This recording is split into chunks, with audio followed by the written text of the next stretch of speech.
Legend tells us that the gods created and destroyed the world 4 times.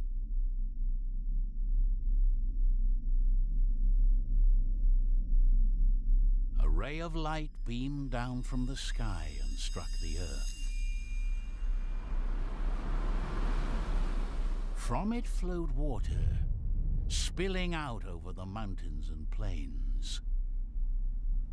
With it, life was born. After their intervention, the gods observed how this life expanded. Patiently, they watched its evolution and development. Trees spread over the arid earth, and the sky, previously grey and roiled by endless storms, turned calm. Time passed, and the ephemeral creatures that inhabited the world evolved. Intelligence and consciousness emerged. Some of the beings started to speak to their creators. They thanked them for having given their lives meaning, for things worth striving, and for dreams. With all this, something marvelous came into being: civilization. The different peoples multiplied and flourished in harmony, sharing knowledge and becoming wiser and wiser. The gods contemplated all of this with satisfaction. But then, something happened. These creatures, who had come so far, were invaded by ambition and greed.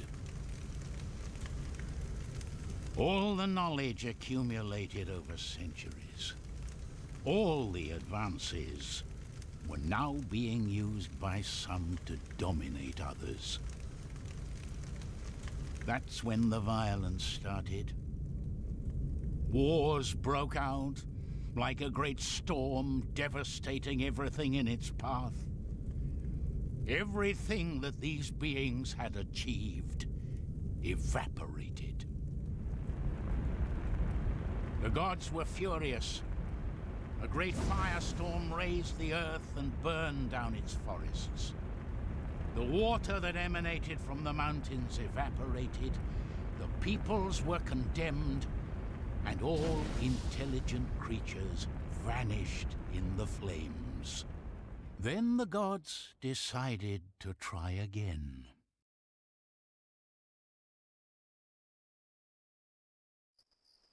As the teachings of his master flooded his mind, Teku opened his eyes. In front of him he saw all the stars in the firmament. Suddenly he heard a fire crackling nearby. The last thing he remembered were the voices of alarm. His home was being attacked. Then he staggered to his feet. There was no time to lose.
Teku couldn't go on. It was too dark.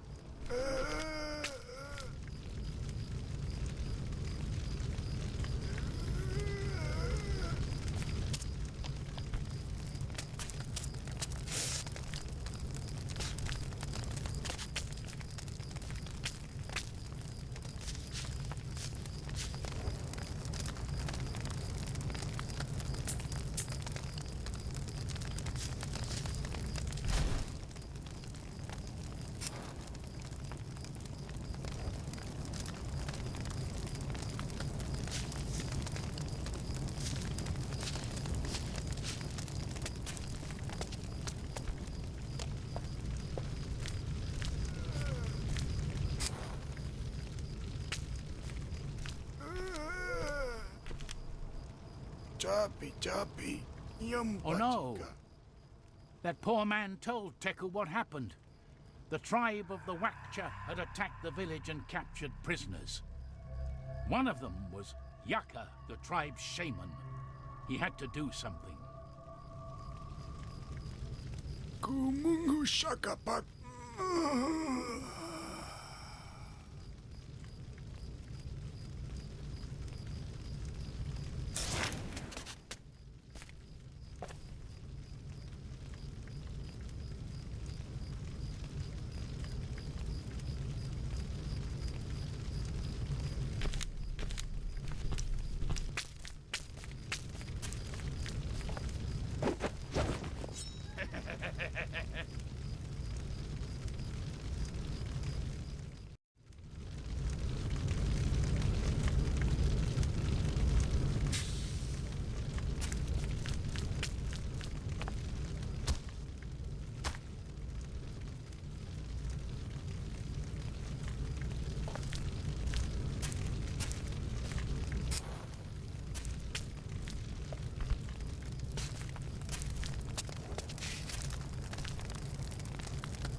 Before going into the forest, Teku looked back one last time.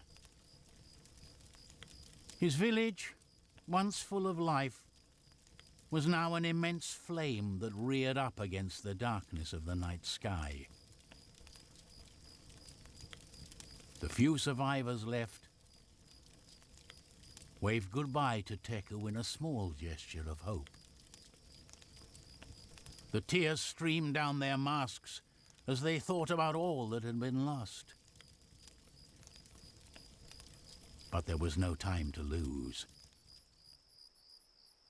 He was determined to find Yaka and the rest of his men. After all, a light guide must never abandon its shaman, no matter what. After 3 hours of crossing the forest, as he followed the trail of the Wakchus, the first rays of sun started to filter through the branches of the trees. When he emerged from the thicket, Teku stopped at the foot of a cliff. The captor's trail ended there. There was a large marsh down below, and a few bonfires dotted the landscape. It could be them.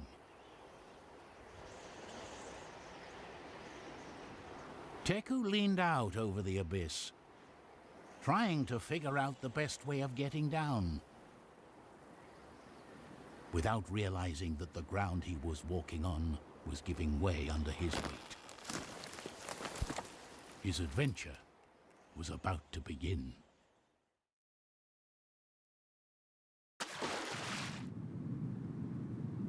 Wake up, Teku. Come on.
He had heard stories about those platforms. The ancients used them to travel rapidly to distant places.